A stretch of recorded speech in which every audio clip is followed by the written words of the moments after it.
மதுரையில் செய்தியாளர்களை சந்தித்த மக்கள் நல கூட்டணி தேமுதிக ஒருங்கிணைப்பாளர் வைகோ அவர்கள் கருத்து கணிப்புகளின் மீது நம்பிக்கை இல்லை, அதன் பின்னணியில் அதிமுக திமுக உள்ளது. இந்த சட்டமன்ற தேர்தலில் கண்டிப்பாக மக்கள் நல கூட்டணி தேமுதிக அணி வெற்றி பெற்றே தீரும், ஆட்சி அமைப்போம் என்றார். அந்த செய்தியை இப்போது காணலாம். நம்மளை பத்தி எல்லாம் போடுற கார்ட்டூன் பார்த்தா இந்த டென்ஷன் எல்லாம் குறைஞ்சிருது, ஜாலியா இருக்கு பாக்குறதுக்கு.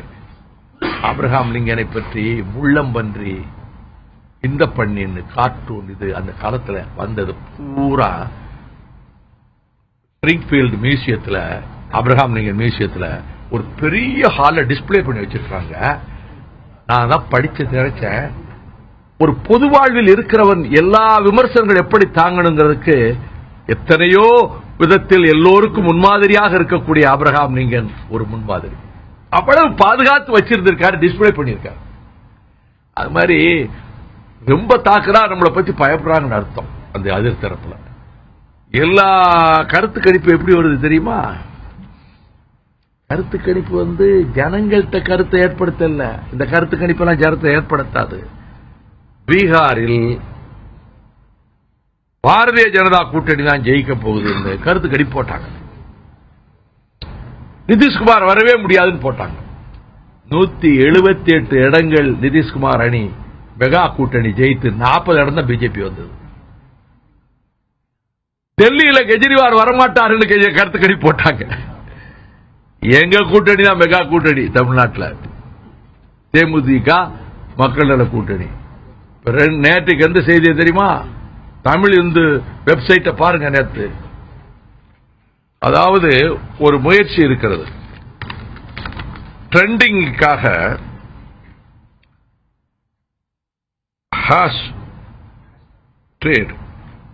ஹேஷ்டாக் இத ஒரு இளைஞர் போட்டிருக்கிறான். அதாவது திஸ் டைம் ஃபார் MNK மக்கள் நல கூட்டணி. அதிமுக திமுக முதல் இடத்துக்கு இந்தியாவில் இதுவரைக்கும் வரல. சில மணி நேரங்கள் இந்தியாவிலே முதல் இடத்தை பெற்றிருக்கிறது. நேற்று தமிழ் இந்து வெப்சைட்ல வந்திருக்கு, தமிழ்ல வந்திருக்கு.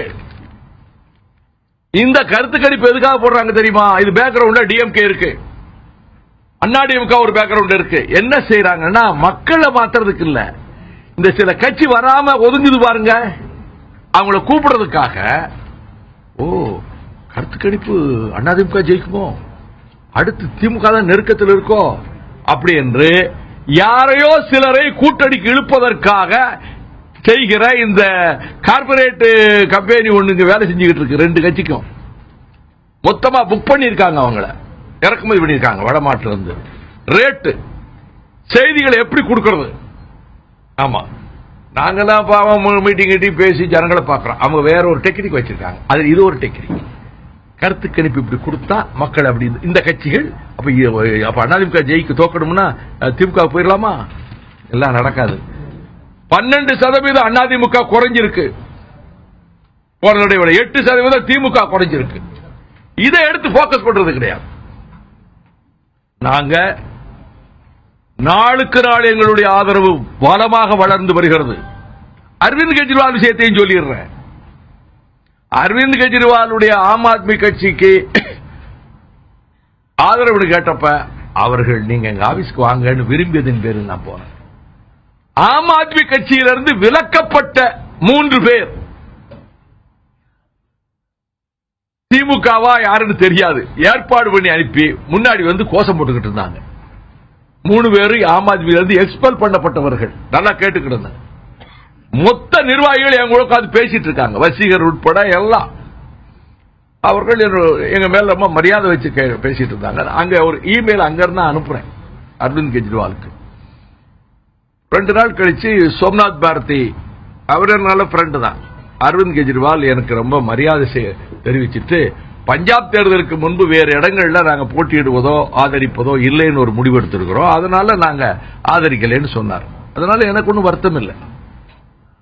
நாங்கள் இந்த தேர்தலில் பணம் தான் பிரதானமாக அதிமுகவும் திமுகவும் நம்பி இருக்காங்க. பணத்தை கொண்டு அங்கங்க வச்சுட்டாங்க.